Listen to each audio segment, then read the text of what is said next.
हुन्छ परमेश्वरलाई धन्यवाद होस् र अहिले पछि अनलाइनमा आइपुग्नु भएकाहरू सबैलाई नै हामी फेरि जय मसीह भन्दछौँ र अहिले म विशेष गरी प्रार्थना गर्न चाहन्छु तपाईँ जतिजना बिरामी हुनुहुन्छ तपाईँलाई प्रार्थनाको खाँचो छ भने तपाईँको जहाँ दुखेको छ त्यहाँ आफ्नो हात राख्नुहोस् अनि म तपाईँको प्रत्येकको लागि प्रार्थना गर्नेछु जेसुकै बिरामी भए तापनि आउनुहोस् हामी प्रार्थना गरौँ हालेलुया ओ रब शिखाला रब रहता रब चन्द्र रब सिया थाला रब सिकोतोरु रब रहन्द रब खीर रब रन्द्र रब परमेश्वर पिता हामी प्रार्थना गर्छौँ तपाईँका छोराछोरीहरूको शरीरमा जे जति रोग बिमारहरू शारीरिक दुर्बलताहरू मानसिक चिन्ताहरू अनि नसा हड्डी मसल्सका समस्याहरू अनि जे जति अरू सुगर प्रेसरको समस्याहरू जे जति रोग बिमार छ त्यसलाई हामी येशूको नाउँमा निस्किने र येशूको कोर्राको चोटमा ती सबै रोगहरू निको भइसकेका हामी घोषणा गर्छौँ पवित्र आत्मा तपाईँले येशूको चङ्गालाई बगाइदिनुहोस् प्रभु प्रत्येकलाई छुनुहोस्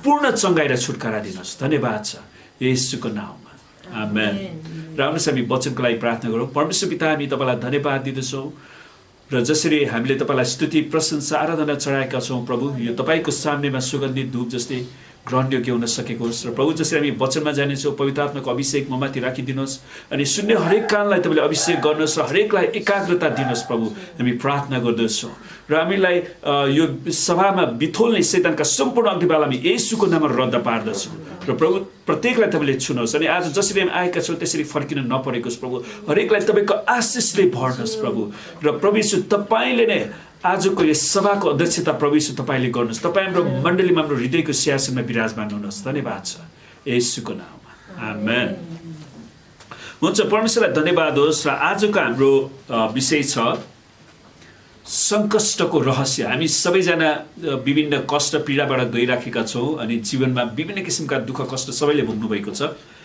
र यसको रहस्य छ र त्यसैले आज हामी त्यसको हेर्दैछौँ सङ्कष्टको रहस्य वा मिस्ट्री अफ सफरिङ र हामीले किन सङ्कष्ट भोग्नुपर्छ यस जीवनमा जन्मेपछि अनि जन्मेपछि नमरुन्जेलसम्म नै हामीले सङ्कष्ट भोग्नु परिराखेको हुन्छ है अनि यूहन्ना 16:33 प्रभु यीशुले भन्नुहुन्छ संसारमा तिमीहरूलाई सङ्कष्ट हुनेछ तर साहस गर मैले संसारलाई जितेको छु त प्रभु यीशु ख्रीष्टले एउटा कुरा के स्पष्ट पार्नु भयो भने हामी क्रिस्चियन हुनासाथ हाम्रो समस्या सबै आफै समाधान हुन्छ भन्नु भएन हामी क्रिस्चियन हुनासाथ हाम्रो चुलाको आगो आफै बल्दैन हाम्रो क्रिस्चियन हुनासाथ हाम्रो जिउहरू आफै सरसफाइ हुँदैन हामीले नुहाउनु पर्छ आमेन हामी क्रिस्चियन भएर सबै कुरा अटोमेटिक हुने होइन हामी क्रिस्चियन हुनुको मुख्य कारण हाम्रो आत्माले उद्धार पाउनु हो र परमेश्वरले दिनुभएको जिम्मेवारीमा हामी इमान्दार हुनु चाहिँ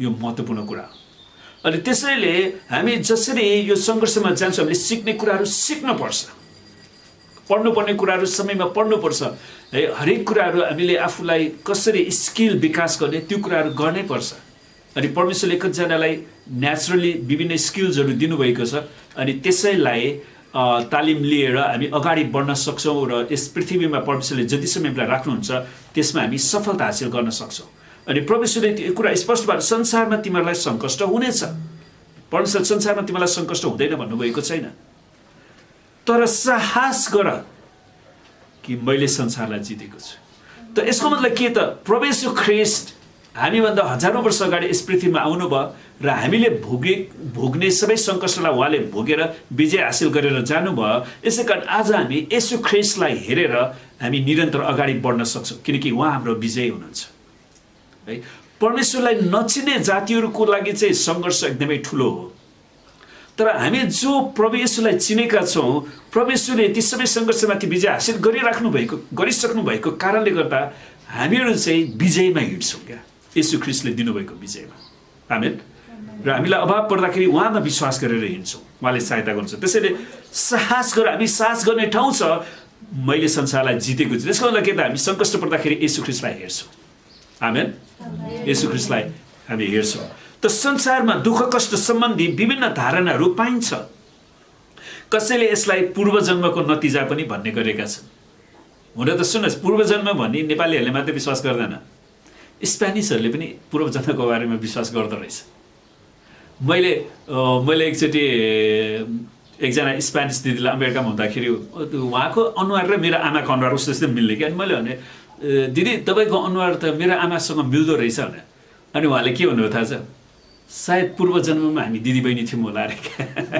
त त्यसको मतलब अरू देशमा पनि पूर्व जन्म सम्बन्धी विश्वास गर्दो रहेछ है कसैले त्यो पनि भट्टान्छन् है यसलाई पूर्व जन्मको नतिजा भन्ने गरेका छन् यद्यपि हामी क्रिस्चियनहरूले पूर्व जन्ममा विश्वास गर्दैनौँ मानिस एकचोटि जन्मिन्छ अनि पृथ्वीमा परमेश्वरलाई उसले विश्वास गरेको छ भने येशू ख्रीष्टलाई विश्वास गरेको छ भने ऊ जीवनमा जान्छ गरेको छैन भने नरकमा जान्छ सफा बाइबलले दिएको स्पष्टीकरण हो यहाँ कुनै 84 लाखको जुनी फेरिँदैन बाइबलले त्यो कुरा सिकाउँदैन है त कसैले चाहिँ कर्मको फल कसैले भगवानको खेल विभिन्न कुराहरू हामी सुन्छौँ संसारमा कसैले शारीरिक स्वार्थी अभिलाषाको कारण पनि दुःख कष्ट आइलाग्छ भनेका छन् त ठुलो माछाले साना माछाहरूलाई निल्ने हुँदा साना माछाहरू जहिले पनि त्रासमा बाँच्नु पर्ने अवस्था आइराखेको हुन्छ हो अब अहिले नेपालको सिमानाको हकमा पनि भारत ठुलो देश छ अनि उसले नेपालको सिमानालाई त्यतिकै मिच्ने प्रयास गर्छ नेपाललाई जहिले पनि चिन्ता भइरहन्छ नि तर दुःख कष्ट बारे क्रिस्चियन बुझाइ येशू ख्रीष्टको क्रुसको बलिदानमा केन्द्रित छ है कल्वरीको क्रुसमा नै प्रभु येशू ख्रीष्टले परमेश्वर पिताको योजनालाई पूरा गर्नुभयो र मानव जातिलाई उद्धारको बाटो देखाउनु भयो उहाँले मण्डलीलाई उहाँले बचाउनु भएको छ र विश्वास गर्नेहरूको निम्ति उहाँ अनन्त दण्ड कष्ट पीडाको अन्त्य गरिदिनु भयो परमेश्वरलाई धन्यवाद होस् हामी जसले येशू ख्रीष्टलाई विश्वास गर्छौँ हामी अनन्त दण्डमा प्रवेश गर्नु पर्दैन त यस श्रापित संसारबाट त्यो स्वर्गीय महिमामा यात्रा गर्दै गर्दा क्रिस्चियनहरूले पनि कष्ट भोग्ने गर्दछन् है तर क्रिस्चियनहरूको निम्ति त त्यो महिमामा पुग्ने आशा छ हामी त एक दिन त्यो स्वर्गीय देशमा पुग्नेछौँ त्यो महिमाको देश त्यो अनन्त व्यक्तिहरूको देश है ती मुक्ति पाएका मानिसहरूको देशमा हामी त्यहाँ परमेश्वरको देशमा हामी पुग्नेछौँ त क्रिस्चियनहरूले प्रभु हामीले कहिलेसम्म कष्ट पाइरहने भनेर मात्र प्रार्थना गर्दैनन् तर प्रभु हाम्रो कष्टमा हामीलाई सहायता गर्न आउनुहोस् भने हामी उहाँलाई पुकारा गर्छौँ हो जसरी परमेश्वरले भन्नुहुँदछ सङ्कष्टको दिनमा मलाई पुकार र म तँलाई छुटाउनेछु र तैँले मेरो महिमा गर्नेछस् त्यसले सङ्कष्ट पर्दैन भनेको छैन तर सङ्कष्टको दिनमा उहाँलाई पुकारा गर्न चाहिँ परमेश्वरले हामीलाई बोलाउनु भएको छ र उहाँले प्रतिज्ञा गर्नुहुन्छ म तँलाई छुटाउनेछु र तैँले मेरो महिमा गर्नेछस् त्यसैले प्रियहरू जब हामी आपद विपदमा पर्छौँ हामीले परमेश्वरलाई पुकारा गर्न सिक्नुपर्छ आमेन भजन सङ्ग्रह 50 को 15 मा येशू ख्रीष्टको दोस्रो आगमन नभएसम्म कल्वरीको क्रुसको बाटोमा अर्थात् कष्ट पीडाको बाटोमा उहाँलाई हामीले पछ्याइ नै रहनेछौँ त्यसैले दोस्रो आगमन नउन्जेलसम्म नै हामी यो क्रुसको बाटोमा गइराख्छौँ आज संसारमा सोधिएको प्रख्यात प्रश्न चाहिँ यदि परमेश्वरले संसारमाथि शासन गरिरहनु भएको भए असल मानिसहरूमाथि पनि किन खराब कुराहरू आइलाग्दछन् यदि परमेश्वरले सिंहासनमा बसेर पृथ्वीमाथि शासन गरिरहनु भएको भए भनेर उनीहरूले यो प्रश्न चाहिँ गर्ने गर्छन् अनि मैले धेरै वर्ष अगाडि इन्डियामा सुसमाचार प्रचार गर्न जाँदाखेरि एकजना नेपाली दाइलाई भेट्दाखेरि अनि उहाँको श्रीमतीको मृत्यु भएछ सानो बच्चालाई छोडेर अनि उसलाई सुसमाचार प्रचार गर्दाखेरि उसलाई होइन परमेश्वर भइदिएको भए परमेश्वरले मलाई प्रेम गरेको भए यो त्यो 2 बच्चाको सानो बच्चाको आमालाई किन उहाँले मर्नलाई दिनुभयो हेर्नुहोस् यो कुराहरू मान्छेले सोध्ने गर्छ त हामीहरूको जीवनमा विभिन्न घटनाहरू आउँछन् हामी परमेश्वरलाई मात्र दोषाउँछ अनि सायद तपाईँले बिरामी तपाईँको श्रीमती बिरामी पर्दाखेरि कति उपचार गर्नुभयो त त्यो पनि त अर्को पक्ष हो नि अनि हामी उपचार गर्ने बेलामा गर्दैनौँ अनि त्यसको गलत नतिजा पाइसकेपछि हामी गुनासो गर्छौँ होइन धेरै मान्छेहरू पढ्ने बेलामा पढ्दैन अनि त्यहाँबाट जाँचमा फेल भनेर किन गुनासो गर्छ उसले मेहनत गर्नु पर्यो नि गर्नुपर्ने बेलामा पढ्नुपर्ने बेलामा गर्नु पर्यो प्र्याक्टिस गर्नुपर्ने बेलामा गर्नु पर्यो हो त्यसैले हामी परमेश्वरलाई प्रश्न सोध्नुभन्दा अगाडि हामीले हाम्रो जिम्मेवारी कतिको निभाएका थियौँ त हो अनि त कष्ट पीडा र आफन्तका असामयिक निधनबारे मानव जाति हजारौँ वर्षदेखि अलमलमा परेका छन् है कहिलेका हाम्रा प्रियजनहरू असामयिक रूपमा उनीहरूको निधन हुँदाखेरि पनि पीडा हुन्छ कसैले भनेका छन् कि कष्ट पीडा वास्तविक रूपमा खराब होइन, तर यसले मानिसहरूलाई तिनीहरूको साँचो चरित्र प्रमाणित गर्ने अवसर दिँदछ। हेर्नुहोस् त, हामीहरू सबै कुरा राम्रै हुँदा त हालेलुया सबै राम्रै भन्छौँ नि, तर समस्यामा पर्दाखेरि हामी परमेश्वरलाई कतिको पुकारा गर्छौँ त? याद गर्नुहोस्, अयुबको जीवनमा सबै कुरा राम्रो हुँदाखेरि परमेश्वरले अयुबलाई धन्यवाद चढाए, तर परमेश्वरले अयुबको जीवनमा जब कष्ट पीडा आउन दिनुभयो, उसले एकपछि अर्को अर्कोपछि अर्को उसको निम्ति खराब सुसमाचार आउँछ। उसका सबै छोराछोरीहरू मरे, गाईबस्तुहरू नष्ट भए हो, अनि त्यति मात्र होइन, उसको शरीरमा समेत धेरै लुतो पिलोहरू खटेराहरू आएर चिलाउनु पर्ने रोग निस्क्यो। तर याद गर्नुहोस्, ती सबै कुरामा पनि अयुबले परमेश्वरलाई धन्यवाद दिइराखे। उनले परमेश्वर प्रति गुनासो गरेन। अनि हामी देख्छौँ अयुबको जीवनको अन्त्यमा परमेश्वरलाई सबै कुराको दोब्बर आशिष दिनुभयो। आमेन। त अरू आधुनिक दार्शनिकहरूले विचार गर्दछन् कि यदि परमेश्वर त्यहाँ हुनुभएको भए तापनि उहाँले असल मानिसहरूलाई खराब वा हानि हुनबाट जोगाउनुहुन्न। कोही मान्छेहरू त्यस्तो विचार छ, कसैले चाहिँ उहाँले सक्नुहुन्न पनि भन्छन्। त कष्ट पीडा बारे हामीले राम्रोसँग नबुझे तापनि त्यस अवस्थामा हामीले आफैलाई सम्हाल्नु पर्दछ। परमेश्वरले हामीलाई परिपक्वतामा हिँडाउनको लागि, डोराउनको लागि पो कष्ट पीडा आउन दिइरहनु भएको छ कि? त्यसै हाम्रो चरित्रहरू निर्माण गर्नलाई, हामी हताश नखाउनलाई। कहिलेकाहीँ हाम्रो बालबच्चाहरूलाई हामी जहिले पनि सुन्छौँ, उनीहरूलाई साथीहरूले बुली गरिराखेको हुन्छ, अनि कतिजनाहरू चाहिँ त्यही बुलीको चिन्ताले मेन्टल डिप्रेसनमा पनि गइराखेको हुन्छ। तर कसैले त्यही बुलीलाई एउटा शक्ति बनाएर उसले सहन सक्ने क्षमता गरेर त्यसमाथि अगाडि जान्छ हो। अनि कोही मान्छेहरू चाहिँ त्यतिकै ठेस खाएर मलाई जहिले पनि यसले दोस्याइरहन्छ भनेर वापालाई गिल्ला गरेर उडाइरहन्छ भनेर उनीहरू त्यतिकैमा जान्छन्, कहिले माथि बढ्न सक्दैन। कसैले ती सबै कुरामाथि, मानिसको स्वभाव यस्तै हो, यी मानिसहरूको आवाजलाई मैले एक कानले सुनेर अर्को कानले उडाउनु पर्छ भनेर उडाउँछन्, अनि त्यसपछि आफ्नो प्रयासलाई उनीहरू निरन्तर अगाडि बढाउँछन्, हो कि न? अनि त्यसले पनि हामीलाई एउटा दिगो परिपक्वतामा जानलाई सहायता गर्छ। त हिन्दू समाजका मानिसहरूले पनि भन्ने गर्छन् कि एउटा व्यक्तिको कर्मले नै उसको जीवनमा शारीरिक वा मानसिक कष्ट पीडा ल्याउँदछ है।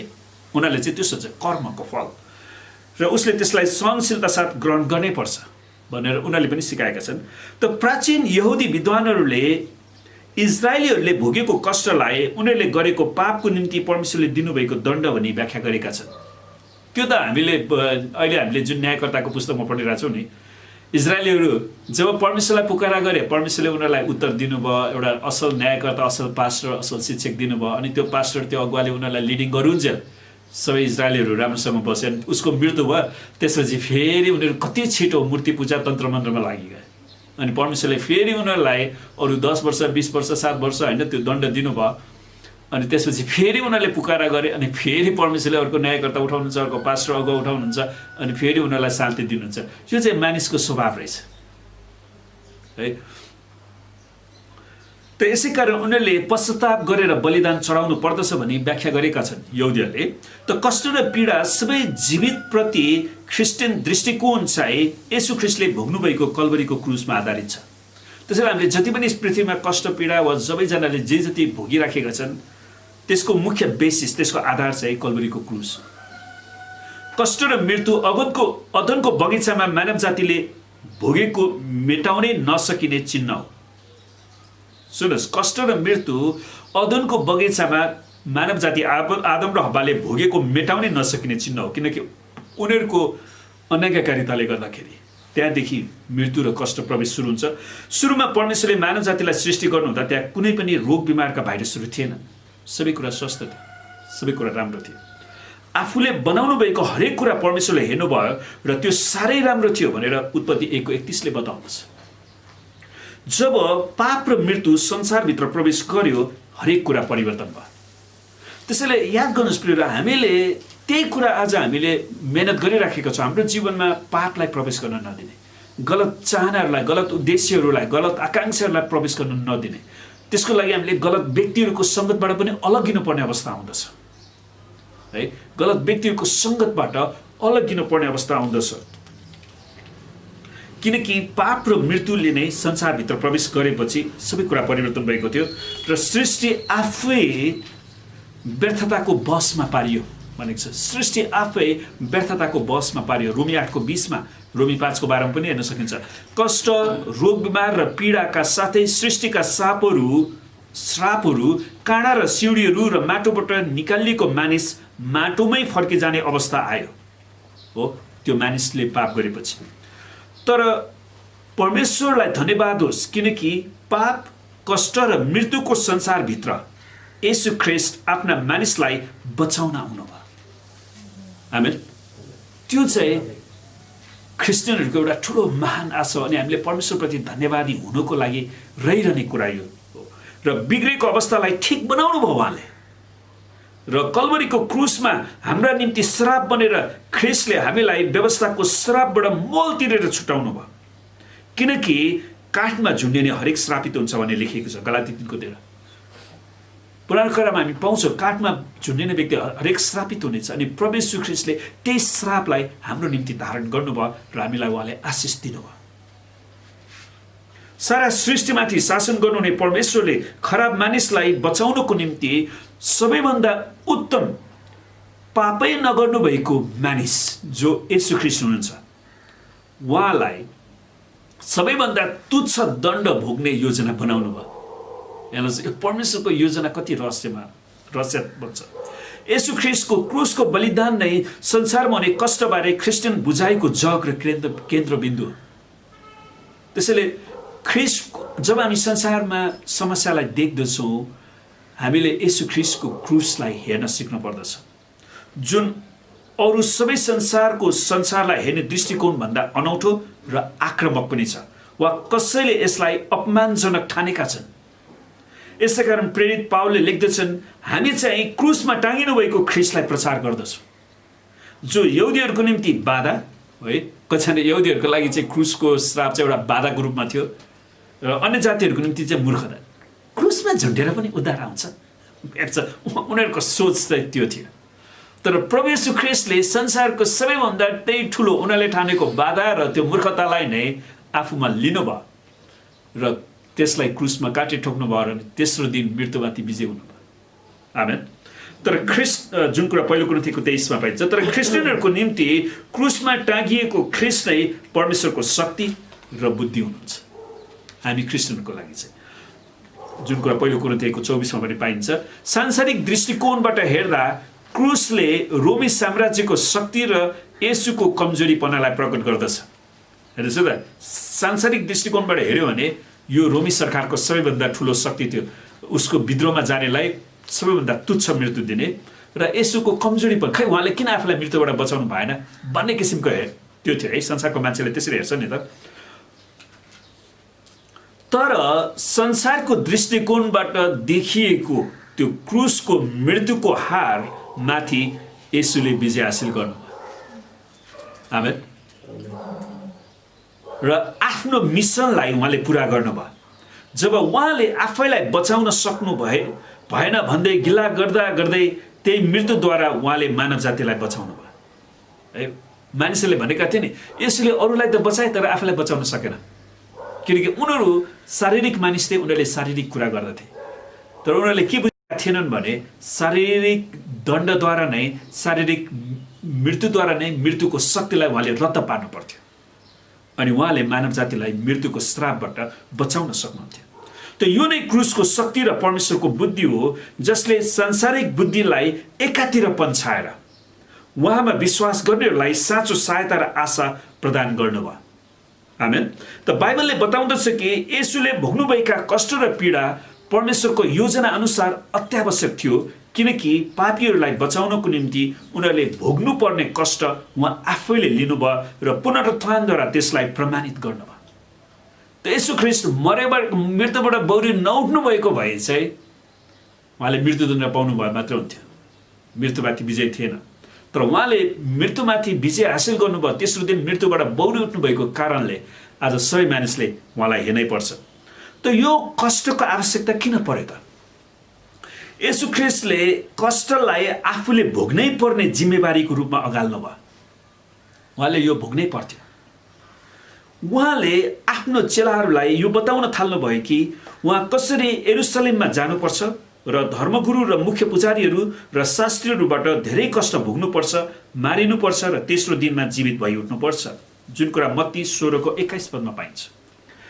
यहाँ एउटा ग्रीक शब्द छ डेईलाई मस्ट, गर्नै पर्छ भन्ने अनुवाद गरिएको छ, जसले स्वर्गीय आवश्यकतालाई जनाउँदछ। स्वर्गले यो कुराको माग गरेको छ कि मृत्युदण्ड पाएको मानिसको सट्टामा उसलाई मृत्युको श्रापबाट छुटकारा दिनको लागि कसैले उसको सट्टामा मर्नै पर्छ। किनकि परमेश्वरको वचनले स्पष्ट हुन्छ, पापको ज्याला मृत्यु, त्यसैले पाप गर्ने हरेक व्यक्ति मर्नै पर्छ। येशूले सफासँग बताउनु भएको छ कि उहाँले भोग्नुभएको कष्ट परमेश्वरको योजना हो। त्यो परमेश्वरको योजना भित्रको कुरा। यो शिक्षाले चेलाहरूलाई यतिसम्म छक्क बनाए कि पत्रुसले के भने थाहा छ? पत्रुसले येशूलाई एकातिर लगेर हप्काउन लाग्यो भनेको छ बाइबलमा। प्रभु तपाईमाथि यस्तो कहिले हुने छैन।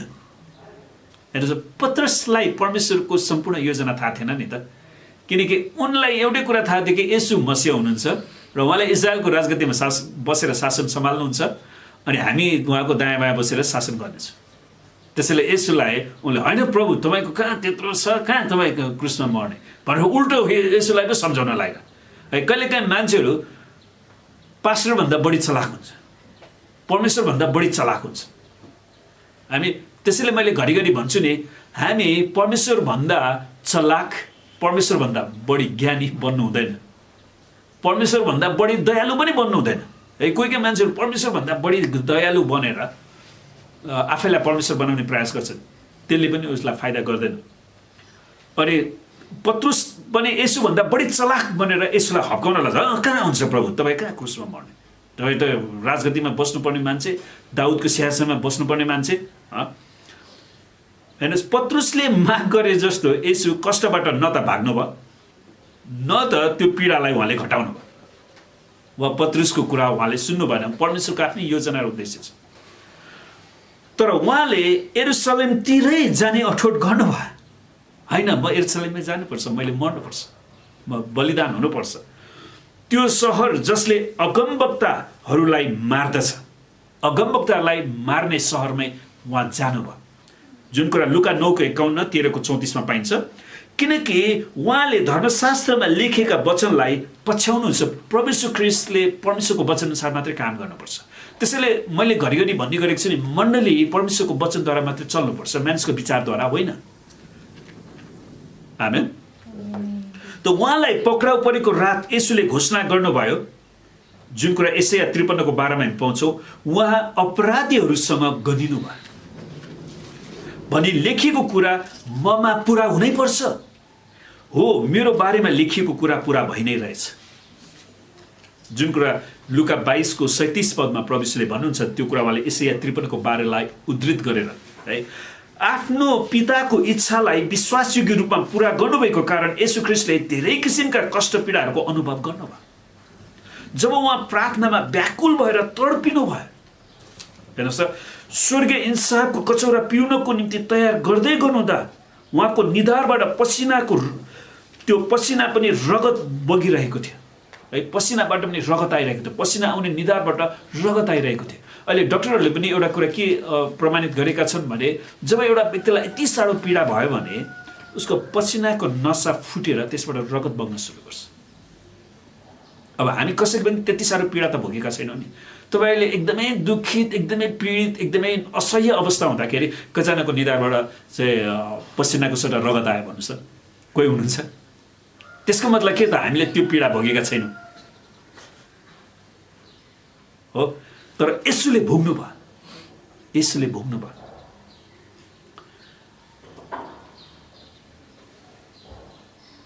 हेर्नुहोस्, त्यो स्वर्गीय इन्साफको कचौरा पिउनको निम्ति तयार गर्दै गर्दा परमेश्वरले प्रार्थना पनि गर्नुभयो, हे पिता, हुन सक्छ भने यो कचौरा मबाट हटाइदिनुहोस्। भन्न खोजेकोलाई के त, यो क्रुसको बलिदानबाट जानुपर्ने कुरा चाहिँ सम्भव छ भने हटाइदिनुहोस्। तर उहाँले त्यो कचौरा, होइन मैले यो गर्नै पर्छ, तर मेरो इच्छा होइन, तपाईँको इच्छा पुरा होस्।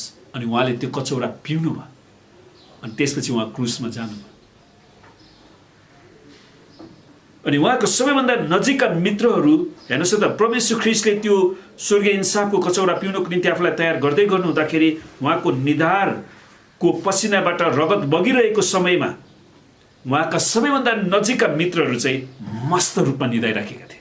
चेलाहरू एकदमै भुस भएर उनीहरू सुतिराखेका थिए, जुन कुरा लुका 22:42 44 हामी पाउँछौँ।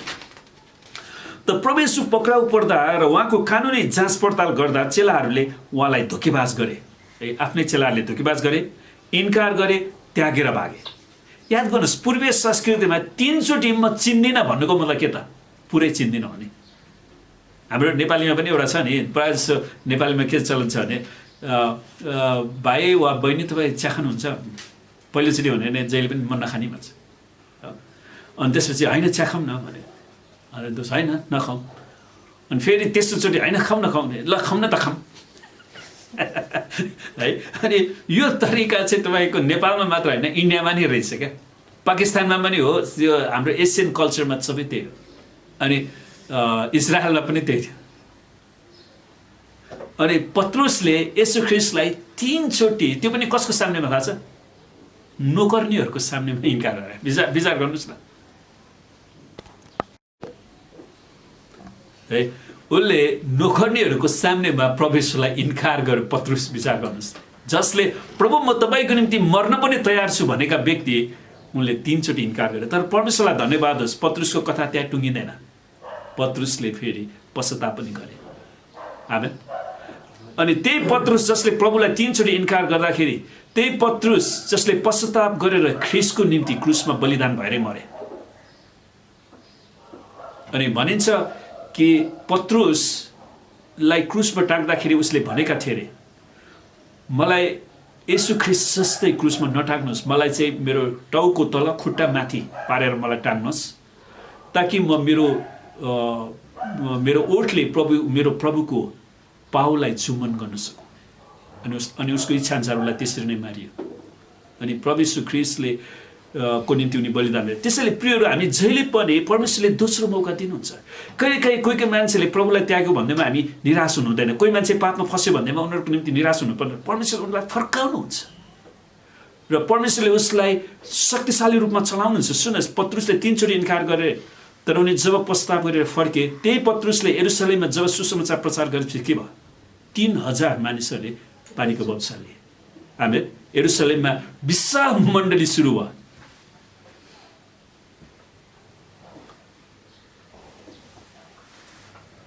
अनि हामी त्यहाँ देख्छौँ, रोमी सिपाहीहरूले गिल्ला, थुकाई र कुर्राको माध्यमद्वारा मुक्तिदाताको अपमान गरे।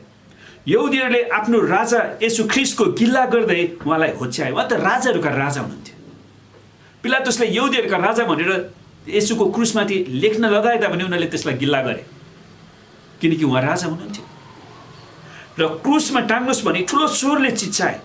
सुसमाचारको पुस्तकले यो तथ्यलाई यसरी उल्लेख गर्दछ, त्यहाँ तिनीहरूले उहाँलाई क्रुसमा टागे। यतिसम्म मात्र कि उनीहरूले बरु हत्यारालाई चाहिँ छोडिदिनुहोस् भने, हत्यारा बराब्बालाई छोड्न लगाए र परमेश्वर जो मानिसको रूपमा आउनुभएको थियो उहाँलाई चाहिँ क्रुसमा टागे। अनि त्यहाँ तिनीहरूले उहाँलाई क्रुसमा टाक्छन्। येशू ख्रीष्टलाई लुका 23:33 पहिलो शताब्दीको श्रोतालाई क्रुसमा टाङ्ने विषयमा व्याख्याको आवश्यकता थिएन। तिनीहरूलाई थाहा थियो त्यसको सबै कुरा। तिनीहरूले ठ्याक्कै बुझेका थिए क्रुसको चिन्ह वर्तमान समयमा सामान्य भइसकेको छ। अब अहिले त मान्छेले क्रुसलाई हामी जताततै देख्छौँ होइन, मण्डलीमा पनि हामी देख्छौँ, घरमा गहनामा दिदीबहिनीहरूको कानमा घाँटीमा पनि क्रुस लगाएको हामी देख्छौँ अहिले है। लुगाहरू, टी सर्टहरूमा, स्टिकरहरूमा पनि क्रुस टाकेको हामी पाउँछौँ। तर प्राचीन संसारमा क्रुसको मृत्यु उल्लेख गर्नै नसक्ने क्रूर यातना थियो। रोमन राजनीतिज्ञ सिसेरोले क्रुसको मृत्युलाई दासहरूको लागि मात्र सुहाउँदो, सबैभन्दा लाजलाग्दो र पीडादायी दण्ड भनेका छन्। र यो एउटा लज्जास्पद, दुःखदायी सार्वजनिक प्रदर्शन थियो जहाँ दोषाइएको अपराधीलाई नाङ्गै रुखमा वा काठमा टाँगिन्थ्यो, ताकि त्यो व्यक्तिबाट बिस्तारै रगत बगेर वा श्वास फेर्न नसकेर अक्सिजनको अभावमा उसको मृत्यु हुन्थ्यो। रोमन्सहरूले दासहरू र धोकेबाजहरूलाई होच्याउनको निम्ति क्रुसको मृत्युदण्ड दिन्थे र यसको माध्यमद्वारा सिजरको विरुद्ध जानेहरूलाई यसरी नै सिध्याइनेछ भनी सर्वसाधारण जनतालाई उनले चेतावनी दिन्थे। त परमेश्वरको पुत्र येशू ख्रीष्टले यही मृत्युलाई स्वइच्छाले भोग्नुभयो, याद गर्नुहोस्। र परमेश्वर पिताको गोप्य योजनालाई आवश्यकता अनुसार उहाँले पूरा गर्नुभयो। त हाम्रो उद्धारको मूल्यलाई हेर्नुहोस्, परमेश्वर पिताको योजना प्रकट भएको हेर्नुहोस्, जसले धेरै मानिसहरूलाई परमेश्वरको महिमामा लिएर आउनु भयो र असीमित र बिना नापको अनुग्रह। परमेश्वरको हृदय विशाल छ। परमेश्वरलाई धन्यवाद होस्। हाम्रो परमेश्वर मक्खी कन्जुस हुनुहुन्न। आमेन। उहाँले जे दिनुहुन्छ उद्धार चित्तले दिनुहुन्छ है। बिना नापको अनुग्रह र संसारले अहिलेसम्म नदेखेको प्रेम हामी येशू ख्रीष्टको बलिदानमा देख्न सक्दछौँ।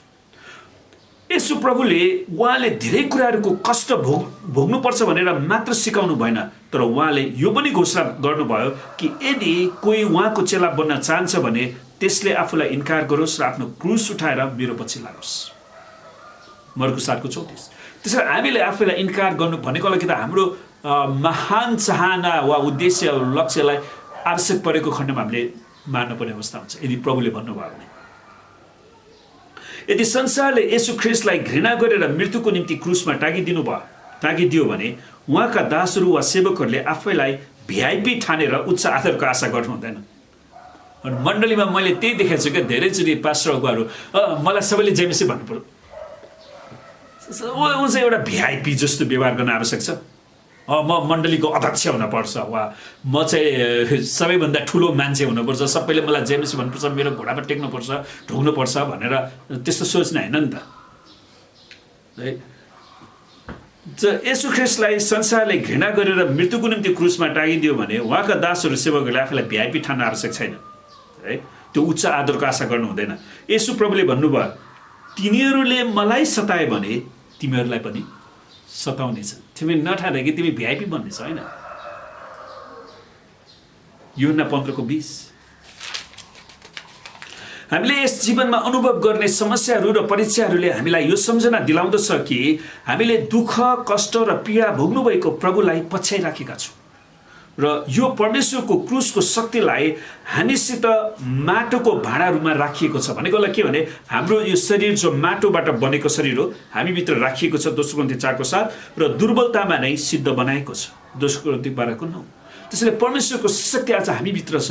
परमेश्वर स्वयं हाम्रो हृदयमा वास गर्नुभएको छ। आमेन।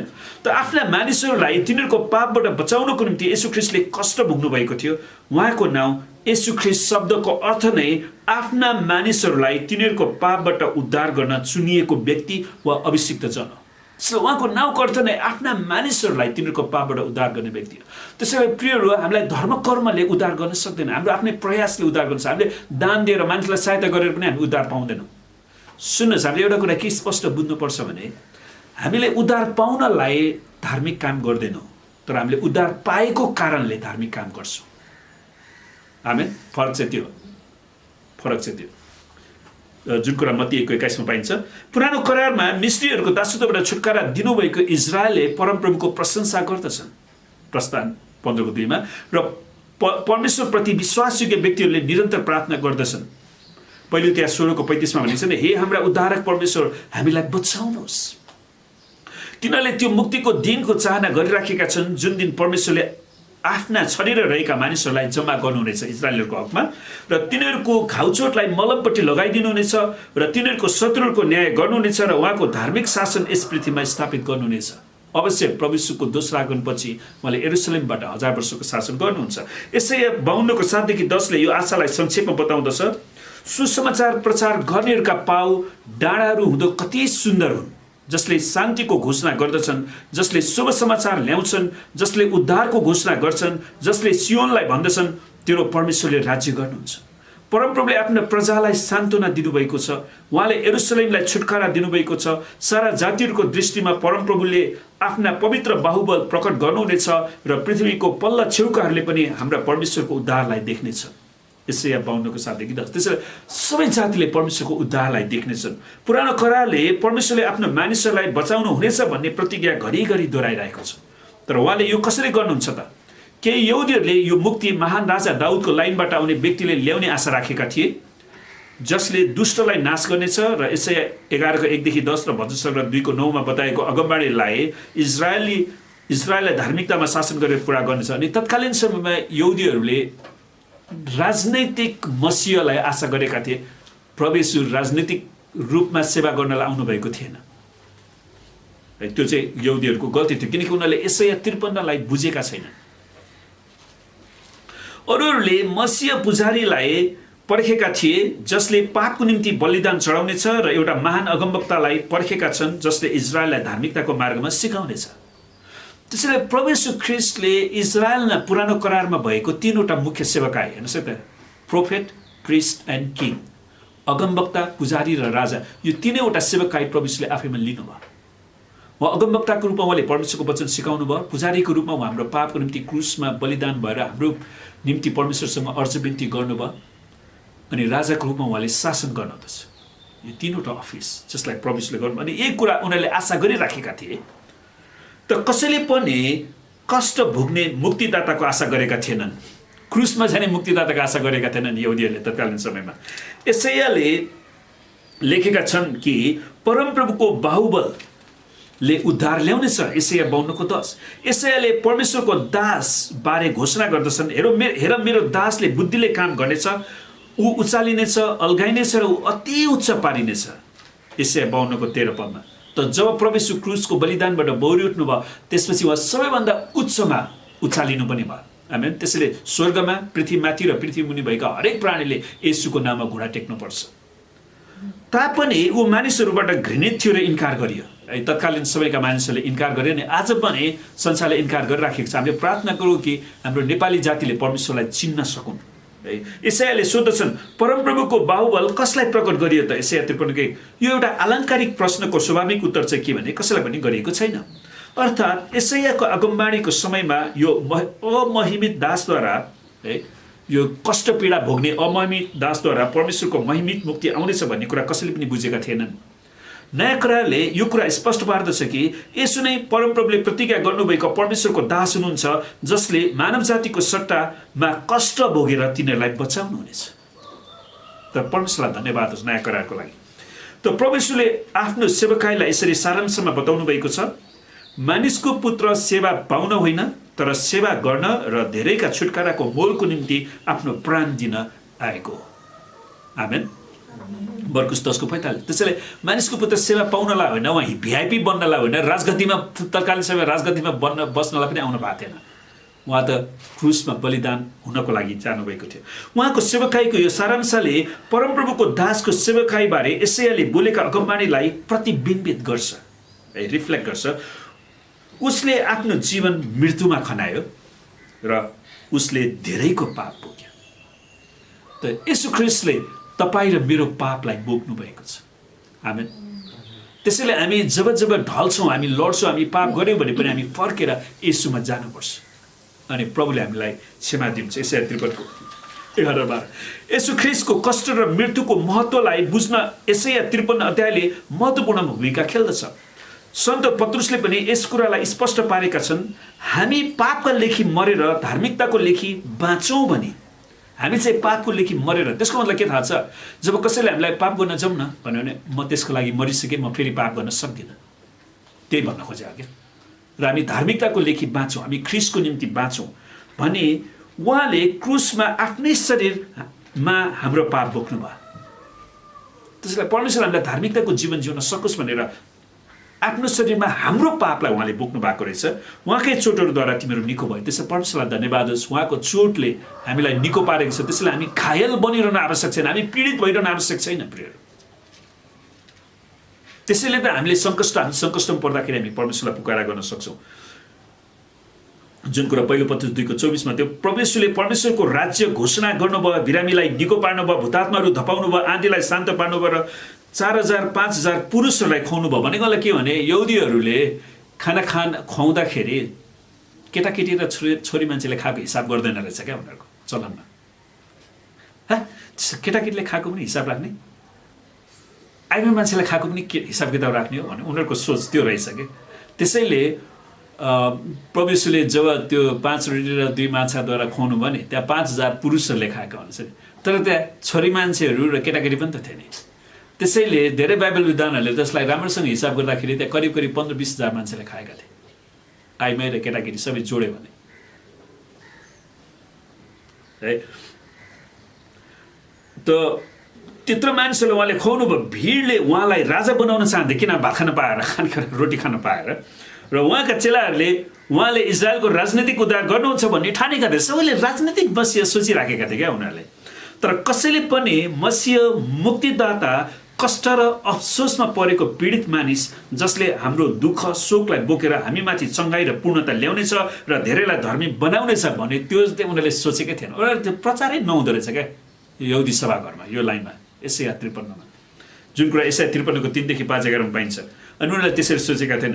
क्रुसले यो देखाउँदछ कि परमेश्वरले मुक्तिदातालाई मानिसको आशा अनुसार पठाउनु भएन, तर जसको साँच्चैकै खाँचो थियो र जो हामीलाई पापको दण्ड र शक्तिबाट छुटकारा दिने सो इच्छाले मारिन लगेको थुमाको रूपमा पठाउनु भएको थियो।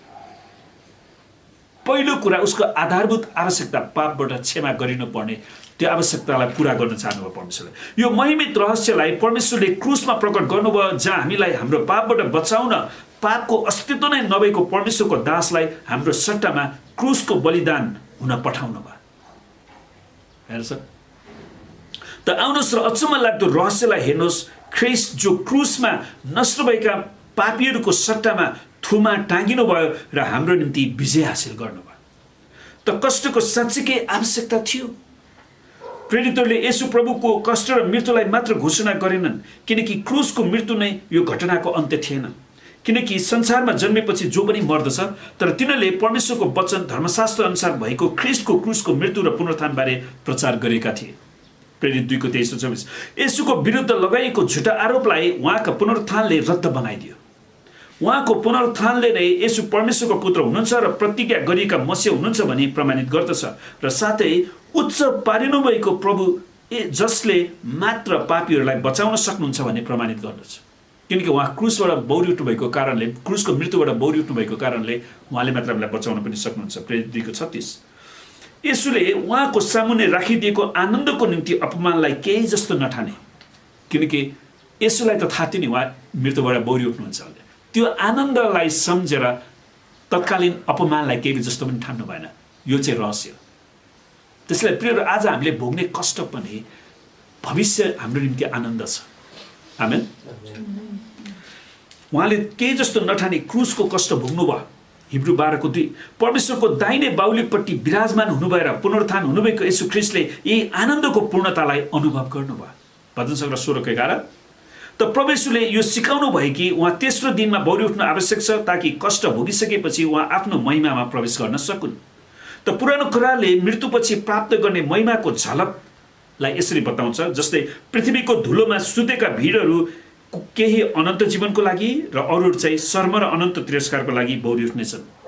सुन्नुहोस्, अन्त्यको दिनमा सबैलाई बौरी उठाउनेछ। कोही अनन्त जीवनको लागि, कोही अनन्त तिरस्कारको लागि। बुद्धिमानहरू आकाशका चमक जस्तै र धेरैलाई धार्मिकतामा डोर्याउनेहरू चाहिँ ताराहरू जस्तै सदा सर्वदा चम्किरहनेछन्। दानियल 12:2-3। त मार्थाले आफ्नो भाइको मृत्युबारे यहुदी आशालाई यसरी घोषणा गर्छन् कि त्यो अन्त्यको दिनको पुनरुत्थानमा फेरि जीवित भई उठ्नेछ। तर येशूले घोषणा गर्नुहुन्छ, पुनरुत्थान र जीवन म नै हुँ, मलाई विश्वास गर्ने मर्यो भने पनि बाँच्नेछ। र प्रेरितहरूले घोषणा गर्छन् येशूमा मृतकबाट पुनरुत्थान हुँदछ। प्रेरित 4:2। पुनरुत्थान आइतबारले पुनरुत्थान पुरानो युगबाट नयाँ युग सुरु भएको जनाउँदछ, जुन भविष्यमा हुने पुनरुत्थान महिमाको पहिलो चरण है। त्यसैले हामी नयाँ युगमा सुरु भएका छौँ। पुनरुत्थानपछि पापको निम्ति कष्ट भोग्ने दासबारे एसायाले दिएको अगमबाणीले मृत्युपछिको जीवनलाई बताउँछ। उसले आफ्नो छोराछोरीलाई देख्नेछ र आफ्नो दिन बढाउनेछ। उसले लुटको माल र सामर्थ्यहरूसित बाँड्नेछ। त एसायाले यहाँ पुनरुत्थान शब्द प्रयोग नगरे तापनि कष्ट भोगेपछि उहाँ जीवित बन्नुहुनेछ भन्ने कुरा चाहिँ प्रकट गरेको छ है। आफ्नो दुःख भोगेपछि धेरै अकाट्य प्रमाणद्वारा तिनीहरूका सम्मुख उहाँले आफैलाई जीवित प्रस्तुत गर्नुभयो। प्रेरित 1:3। पापीहरूका निम्ति येशूको बलिदानलाई परमेश्वरले ग्रहण गर्नुका साथै अनन्त जीवनमा उहाँलाई बौरी उठाएर येशूले भोग्नुभएको कष्टलाई उहाँले प्रमाणित गर्नुभयो। जीवनका दातालाई मृत्युले पक्रिराख्न सकेन। प्रेरित 2:24 र आउनुहोस् र हेर्नुहोस् यो अचम्मको रहस्य जीवनका दाता परमेश्वरलाई मृत्युदण्डद्वारा मारियो तर चिहानले उहाँलाई रोक्न सकेन उहाँको लासलाई गाँचेर राख्न सकेन प्रभुको स्तुति होस् उहाँ जीवित हुनुहुन्छ आमेन जसरी येशू ख्रीष्टले कष्ट भोग्नु भएपछि महिमामा प्रवेश गर्नुभयो त्यसरी नै उहाँका चेलाहरूले पनि पुनरुत्थानको आशासितै वर्तमान कष्टलाई सहन गर्नेछन् प्रिय हाम्रो पुनरुत्थान हुनेछ पौल विश्वासीहरूलाई यो सम्झना दिलाउँछन् धेरै कष्ट सहेर हामी परमेश्वरको राज्यमा प्रवेश गर्नुपर्छ प्रेरित 14:22 प्रेरित पावलले यो जोड दिँदछन् हामी सन्तान हौँ भने त उत्तराधिकारी पनि हौँ उहाँसँगै दुःख भोग्छौँ भने त हामी उहाँसँगै महिमित पनि हुनेछौँ रोमी 8:17 त येशूको पुनरुत्थानले हामीलाई भविष्यको आशा दिन्छ हाम्रो हीन शरीरलाई आफ्नै महिमाको शरीर जस्तो हुनलाई परिवर्तन गरिदिनु हुनेछ फिलिपी 3:21 तापनि विश्वासीहरूको निम्ति पुनरुत्थान वर्तमान वास्तविकता हो किनकि येशू ख्रीष्टमा भएको हरेक व्यक्ति नयाँ सृष्टि हो दोस्रो कोरिन्थी 5:17 हामी विश्वासद्वारा ख्रीष्टसँग नै बौरी उठाइएका छौँ र ख्रीष्टलाई बौरी उठाउने आत्माको जीवन दिने शक्तिलाई अनुभव गरेका छौँ जुन येशू ख्रीष्टलाई मृत्युबाट बौरी उठाउनु भयो त्यही पवित्र आत्मा आज हामीलाई दिएको छ कलसी 3:1 रोमी 8:11 हाम्रो कमजोरीमा हामी बलियो बनाइएका छौँ र जसरी हामी उहाँको महिमालाई हेर्दछौँ हामी ख्रीष्टको स्वरूपमा बदलिँदै जान्छौँ त्यसले हामीले हेर्नुपर्ने कुरा चाहिँ येशूको महिमा हो दोस्रो कोरिन्थी 3:18 धेरै किसिमका परीक्षाहरूमा पर्दा पनि हामी आनन्द मनाउँदछौँ किनकि येशू प्रभुले हामीलाई पापको दण्डबाट छुटकारा दिनुभएको छ र एक दिन हामीलाई यसको वास्तविकताबाट पनि पूर्ण छुटकारा दिनुहुनेछ आमेन त याद गर्नुहोस् कष्टको अन्त्य पनि हुनेछ आमेन हामीले देख्यौँ कि येशूले भोग्नुभएको कष्टले धर्मशास्त्र पुरा गर्न आवश्यक थियो पाप रहित उहाँ हाम्रो सट्टामा बनेर बचाउनु थियो र पुनरुत्थानबाट महिमामा प्रवेश गरी प्रमाणित गर्नु थियो येशू ख्रीष्ट श्रापित काठमा बलिदान भएर मृत्युको शक्तिलाई मृत्युद्वारै उहाँले परास्त गर्नुभयो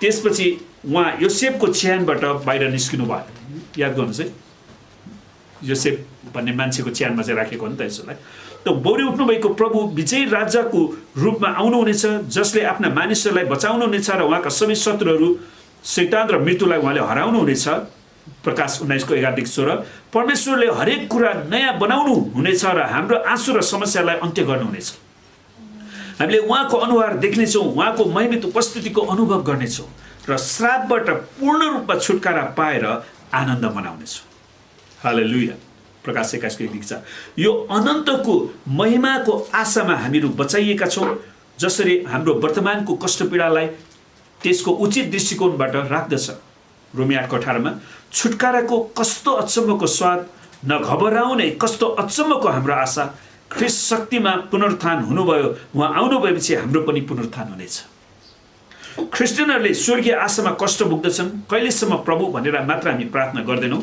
प्रभु हामीले कहिलेसम्म कष्ट भोग्ने भनेर हामी प्रार्थना त्यति मात्र गर्दैनौँ तर प्रभु येशू हाम्रो कष्टमा आउनुहोस् भनी हामी प्रार्थना गर्छौँ किनकि उहाँले भन्नुभयो नि सङ्कष्टको समयमा मलाई पुकारा गर उहाँले हाम्रो पापको सट्टामा कष्ट भोगेर हामीलाई परमेश्वरसँग मिलाप गराउनु भयो र उहाँको पुनरुत्थानद्वारा उहाँले सबै कुरालाई पुनर्स्थापित गर्नुहुन्छ भन्ने कुराको पहिलो प्रमाण हो त हामी अहिले पनि सोध्दछौँ होला किन र कहिलेसम्म हाम्रो शरीरलाई चोट पाउनेछ र हाम्रो हृदय दुखी राख्नेछ परमेश्वरले कहिले सबै कुरा नयाँ बनाउनु हुनेछ भनेर छक्क परिराखेका छौँ कि तर हामीले मनन गर्नुपर्ने कुरा यो हो कि हाम्रो मुक्ति सुरक्षित राख्न कसले हाम्रो निम्ति कष्ट भोगिदिनु भयो त येशू ख्रीष्टले आमेन त येशू ख्रीष्ट नआउन्जेलसम्म हामी हाम्रो कष्ट भोग्नुभएको राजालाई कल्वरीको बाटोमा हामी पछ्याइराख्नेछौँ अनि यो नै हाम्रो कष्टको रहस्य हो कि परमेश्वरले हामीलाई सहन सक्ने क्षमता पनि दिनुहुन्छ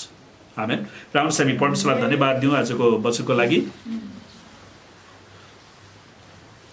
र सबैले परमेश्वरलाई धन्यवाद दिनुहोस् र आउनुहोस् हामी प्रार्थना गरौँ परमेश्वर पिता हामी तपाईँलाई धेरै धन्यवाद दिँदछौँ तपाईँ कति अचम्मको परमेश्वर प्रभु तपाईँले हामीलाई त्यत्तिकै छाड्नु भएको छैन हामी विपत्तिमा पर्दाखेरि तपाईँले त्यत्तिकै हाँस्नुहुन्न तर तपाईँले हाम्रो आँसुलाई पुछिदिनुहुन्छ हाम्रो घाउचोटलाई मलमपट्टि लगाइदिनुहुन्छ हामीलाई निको पार्नुहुँदछ तपाईँको कुराको चोटमा हामीहरू निको भएका छौँ प्रभु तपाईँले हामीलाई साँच्चै नै कष्ट र पीडा सहन सक्ने क्षमता पनि दिनुहुँदछ। हामी तपाईँलाई धन्यवाद दिन्छौँ प्रभु। हामी प्रार्थना गर्दछौँ अनि जतिजनाहरूले यो वचन सुन्न पाएका छैनन् प्रभु उनीहरूलाई फेरि युट्युबमा सुन्नलाई तपाईँले सहायता गर्नुहोस् प्रभु। धेरैभन्दा धेरै मान्छेले तपाईँको वचनलाई सुनेर तपाईँको उद्धारमा आउन सकुन् र प्रभु यीशुको दोस्रो आगमनभन्दा अगाडि नै आफ्नो मुक्तिलाई ग्यारेन्टी गर्नलाई प्रभु उनीहरूलाई तपाईँले डोर्याउनुहोस्। हामी प्रार्थना गर्छौँ प्रभु। हामी प्रार्थना चाहिँ हप्ताभरिका हाम्रो सेवकाईमा यात्रामा पढाइमा तपाईँले सहायता गर्नुहोस् प्रभु। हामी बिन्ती गर्छौँ अनि देश बाहिर रहनुभएका जति पनि हाम्रा दाजुभाइ दिदीबहिनीहरू हुनुहुन्छ उहाँहरूको साथमा तपाईँ रहनुहोस् प्रभु। उनीहरूलाई छुनुहोस् र उहाँहरूको आवश्यकतालाई तपाईँले पुरा गरिदिनुहोस्। धन्यवाद छ प्रभु। तपाईँले यस मण्डलीका हरेक सदस्यलाई आशिष दिनुहोस् र तपाईँको मुहार चम्काउनुहोस् प्रभुजी र तपाईँको नाउँ हरेकमाथि राखिदिनुहोस्। र हामी प्रार्थना गर्छौँ र परमेश्वर पिताको प्रेम प्रभु यीशु ख्रीष्टको अनुग्रह र पवित्र आत्माको सङ्गति र सहभागिता हामीहरू हरेकसित आजदेखि सदा सर्वदा रहिरहँ येशूको नाममा आमेन। सबैलाई जय मसीह।